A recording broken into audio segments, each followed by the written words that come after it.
Џорџ Клуни реши да стане политичар. Али Ахмети предвидува распад на Македонија, доколку не продолжи по патот кон Европската унија. Од утре, внимателно со мобилните телефони на улица. Започнуваат поинакви вести.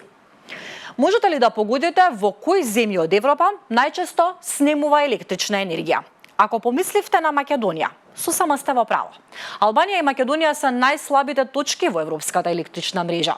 Нова студија ги наведува слабите точки во европската електрична мрежа бидејќи геополитичките предизвици и климатските промени ја тестираат инфраструктурата на континентот како никогаш досега.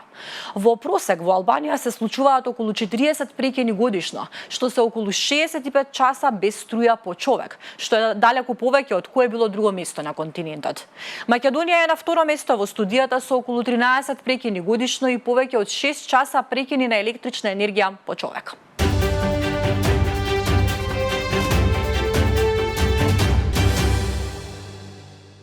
Македонија ќе се подели. Едни ќе тргнат со Албанија, а други со Бугарија. Ахмети предвидува распад ако земјава скршне од патот кон ЕУ.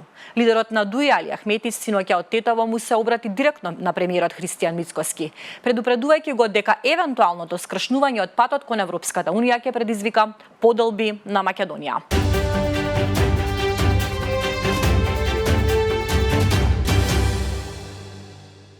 Вчера вечер избувна голем пожар во центарот на Скопје. Изгореа објекти на Зелено пазарче и 2 автомобила. Огнот го изгаснаа скопските пожарникари, кои интервенираа со неколку возила. Според првичните информации нема повредени. Пожарот предизвика вознемиреност кај жителите на центарот на главниот град, откако изминатите недели во Скопје се случија серија големи пожари.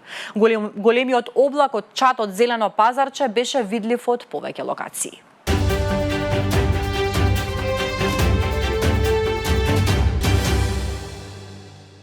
Подсетување, од утре, 26 септември, почнуваат да важат новите измени во Законот за безбедност во сообраќајот. Ако преминувате пешачки со мобилен телефон на уво или во рака, казната е 40 евра. Ако возите тротинет, мотор или трактор со користење електронски уред, казната е 50 евра. Од нова година ќе следуваат уште поригорозни казни за возачите, заминување на црвено и непрописно паркирање, а контролата ќе се врши преку камерите од проектот Safe City.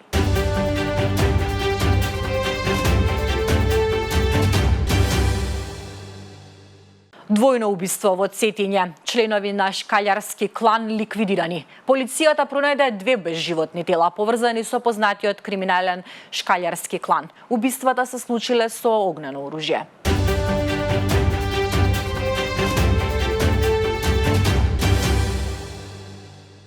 Турција ја чува Европа со роботи. Турција изгради 204 километри високотехнолошки ѕид на границата со Иран за да го запре протокот на мигранти. До сега се завршени 204 километри од планираниот ЗИД, кој се гради во сурови услови на надморска височина и до 2500 метри. Покрај бетонските блокови, границата е обезбедена и со длабоки ровови. Она што го прави овој ЗИД посебно моќен е технологијата. Тој е покриен со мрежа од електронски оптички кули, радари, системи за попречување на дронови, па дури и оклопни возила со автоматски куполи кои патролираат 24/7.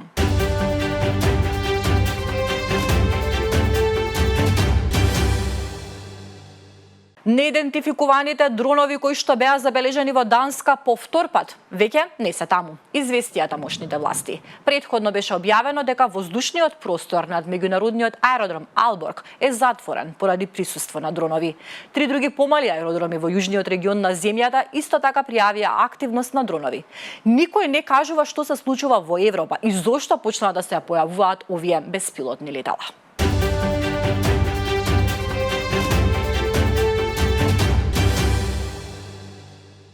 Но наместо да ни одговорат зошто летаат дронови над европските престолнини, политичарите се почесто се однесуваат како деца. Трамп е расист, сексист и исламофоб. Живеам бесплатно во неговата глава. Ова се зборови на градоначалникот на Лондон Сер Садик Кан. Тој не му остана должен на провокациите на американскиот претседател Доналд Трамп, кој од говорницата на Обединетите нации рече дека Лондон е воден од ужасен градоначалник и дека во главниот британски град сакаат да работат по шеријатскиот закон. Кан му одговори дека чувствува оти живее во главата на Трамп и не плаќа кирија.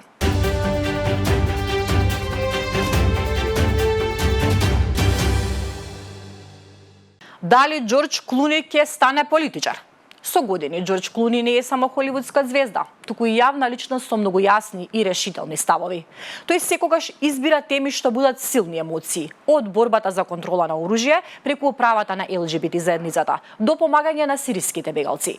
Во пресрет на изборите во САД во 2024 година, Клуни предизвика голема бура со објавување на статијата во Нью Йорк Таймс насловена како "Го сакам Џо Бајден, но ни треба нов кандидат".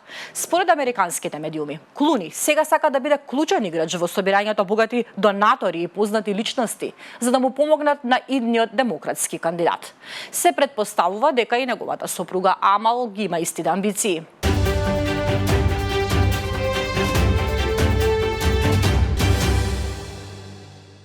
Кај нас, ако детето не слуша, постои воспитна, но не е секаде така. Што мислите? Дали секој родител знае како да си го воспитува своето дете или постојат стандарди за воспитување?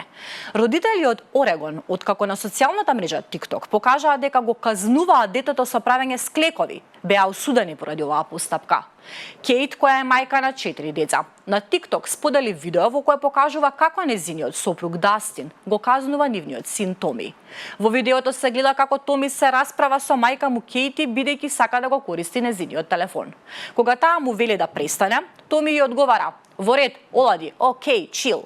Целиот разговор го слуша и татко му, кој му вели дека не смее така да разговара со мајка му. Па за да го казни, го тера да прави склекови, казна што ја користел често. Детето веднаш почнува да прави склекови, но по 10 престанува. Иако вели дека не може да прави повеќе, татко му го присилува да продолжи. По 20 склекови. Дастин му вели на син му дека ќе мора да прави и чучњеви и детето прави дури 60. На крај, детето и се извинува на мајка си и со татко му се прегрнуваат.